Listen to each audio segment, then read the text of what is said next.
Hi, welcome to SBR Sports Picks. My name is Peter Loshak. It's week 8 in college football. Today is Friday, October 20th, and we are talking right now with Steve from collegefootballwinning.com, doing our usual Friday call where we isolate one game and get Steve's in-depth take on what he likes. And the game we're going to cover right now is an interesting one, UCLA and Oregon. And of course, Oregon's season completely changed when their starting quarterback, Justin Herbert, got injured. That doesn't mean that they're going to be anemic offensively forever, but since he went down, they have had trouble scoring. UCLA coming off of a kind of surprising, at least to me, to my eye, loss against Arizona. I was on UCLA in that one, but in retrospect, UCLA's struggles against the run are really what was the difference there. And Arizona, of course, with Khalil Tate, had a huge game. And so Oregon's strength, of course, is in the running game right now. So Oregon might have a big running day here, just as Arizona had last week against UCLA. I am assuming that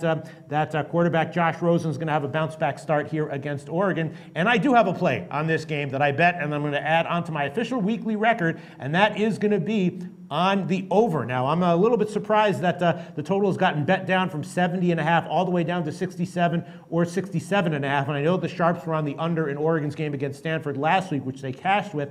But I'm thinking that Oregon picks it up at least a little bit offensively here, that UCLA has a bounce-back day as well offensively, and that the game goes over. So I'm going to add 67 minus 105 at betonlinesportsbetting.ag as an official pick of mine. As far as the spread's concerned, some money appears to have come in on Oregon. It's actually now down to a 6 or 6.5 from a higher line earlier in the week. So Steve from collegefootballwinning.com, definitely a very interesting game. I like the over. The spread I have no opinion on. What do you like here, Steve?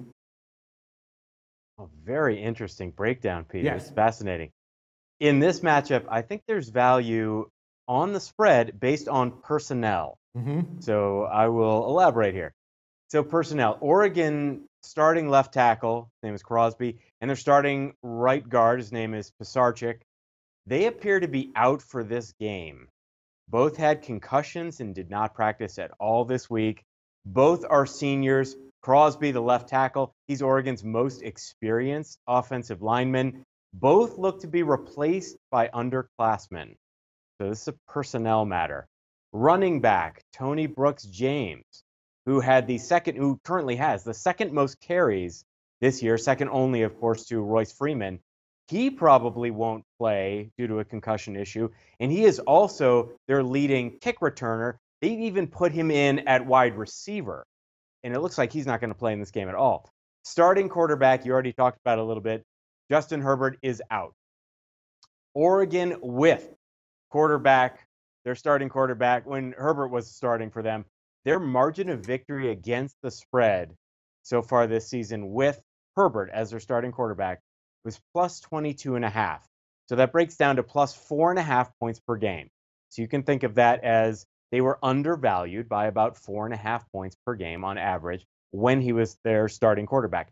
Without Herbert at starting quarterback, so using either their freshman Braxton Burmeister, who's going to get the start here, or senior Taylor Alley, Oregon's margin of victory against the spread, Peter, is minus 53.5 or minus 26.75 points per game. So when you put that together, that's a 31.25 point per game swing. And I don't think that kind of swing, that kind of radical transformation of a team's offense based on personnel has been fully factored into the line in this game.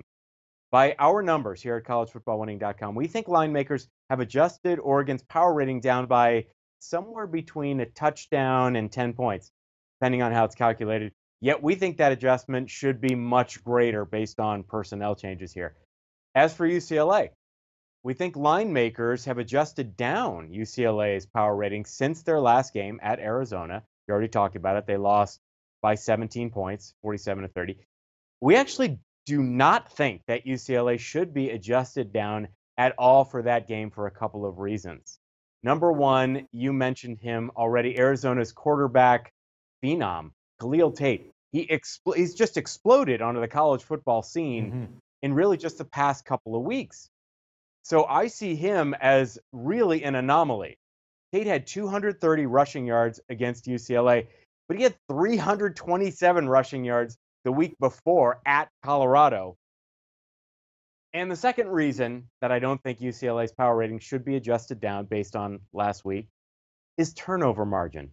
Uncharacteristically, UCLA's quarterback phenom, Josh Rosen, the chosen Rosen, threw 3 interceptions and no touchdown passes versus Arizona. Let's put that in context. In Rosen's 25 games in college, that has never happened before. So I think it's unlikely that it's going to happen versus Oregon. So like you said, bounce back position for Rosen. So why do I think that's unlikely? Why do I think there's going to be a bounce back? Rosen's college career, 50 touchdown passes to just 24 interceptions. So a better touchdown interception ratio than 2-to-1, something slightly better than that. That's the more reliable statistic because, of course, the sample size is so much greater. UCLA last week against Arizona was -4 in turnover margin, and they lost by 17 points. -4 in turnover margin since Jim Mora Jr. has been the head coach at UCLA. This is his 6th season. That has never happened before. UCLA had never been -4 in turnover margin. And you know what I'm going to say next, Peter. You've heard me say it almost every week. Turnovers as a statistical category, they are the most impactful yet most unpredictable or random of the critically significant college football metrics. Sooner or later, as I said last week, and I keep saying, there will be a regression to the mean in this somewhat random category. There always is. Last week we talked about Texas Tech. They were +9 in turnover margin facing West Virginia. The turnover margin in that game that had been such a critical factor for Texas Tech's success leading up to that loss, that 11-point loss last week, the turnover margin was 0 in that game. So there's your regression to the mean. UCLA's quarterback Josh Rosen is the second most prolific passer in college football right now. And by passing yards allowed, Peter, Oregon's passing defense ranks 90th in the country. Oregon appears to be entirely one-dimensional on offense, and that dimension is damaged by offensive line injuries at the very least. It appears that UCLA's offense will simply, in my opinion, it looks like they're simply going to overwhelm Oregon, a team that just does not currently have personnel healthy for this game, the personnel that would be needed to keep up with UCLA's scoring potential. So my conclusion, Peter, for those reasons, I like UCLA. As you said, you can get them at -6 right now. So I like them as of right now.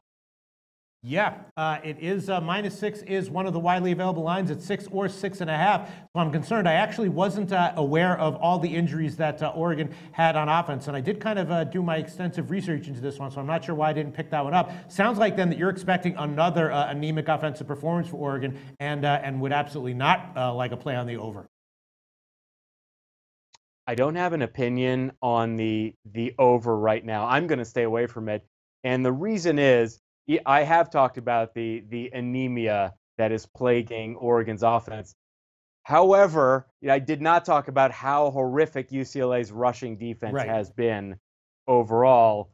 So it is possible, as we've seen with crazy playmakers that Oregon has with tons of speed, it is possible that we're both expecting that against this kind of bad UCLA rushing defense, we're going to see Oregon's offensive production improve this week. But by just how much, I don't know. Given the fact that they're one-dimensional, Jim Mora's enough of a coach and enough of a defensive coach to be able to capitalize on a one-dimensional offense. So I see Oregon in trouble that way, but I'm not going to take an official position on the total. All right, interesting breakdown, Steve. Maybe the UCLA team total over of 30 at 37 might be a better play than the full game over and another good play on its own. How about that? I also see some potential problems there, Peter. Okay. Just because Oregon's defense has been bad, knows, and they know that they have to carry this team. No question about it. And they also know that UCLA has appeared to be somewhat one-dimensional. If they can get to Josh Rosen, it could be a long day for Rosen. Mm-hmm. He was taken out for half of last season. If he goes down, sort of figuratively and literally, all bets are off on UCLA's crazy passing production with his backup in. All right, Steve, very, very thorough analysis. I'm on the over 67. That one, might lose, but we'll see. Over 67 minus 105. And Steve, given a great breakdown and great reasons for liking UCLA at -6. I might tail that one myself, Steve. Thanks so much. Tell us about collegefootballwinning.com. Thank you, Peter. At collegefootballwinning.com, all the company does is college football betting analysis. We're a company founded on making college football betting recommendations using sets of algorithms. We call those algorithmic sets or betting recommendations our formula. The lifetime of the formula is 60.16% against the spread. Last season, give you an idea, we were 62.26% against the spread, so we have not been regressing to the mean there. This is the first week that the formula is now ready. We now have enough data gathered for this season. So the formula for us for this season begins this week. So we're very excited about that. That's good news. Bad news, of course, is that if you're not already a client with us, you cannot join us right now. You can only join our waiting list, but we'd be glad to have you on that waiting list. So go to collegefootballwinning.com and join our waiting list. Sounds great, Steve. Thanks so much. Talk to you next week. Hey guys, thanks for tuning in to our channel. Now we've put a lot of work into producing all these free videos, so please help us out and keep all our content free for you forever by simply liking, sharing, commenting, and subscribing. Now, not to mention, a visit to our industry-leading website will warm the hearts of all our SBR employees, especially myself. Now, the links are over there to the left, so do check those out. Thanks for watching.